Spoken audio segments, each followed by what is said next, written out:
Etika batuk dan bersin yang benar.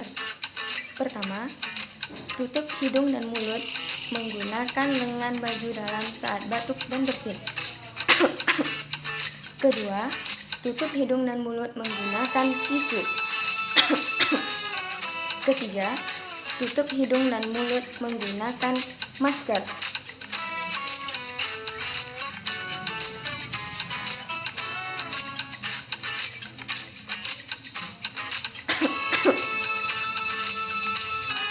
Kemudian, buang masker. Etika batuk dan bersin yang salah. Pertama, batuk dan bersin menggunakan kepala tangan. Kedua, batuk dan bersin menggunakan tangan. Ketiga, batuk dan bersin tanpa ditutup apapun. Terakhir, setelah batuk dan bersin, lakukan cuci tangan sesuai dengan prosedur.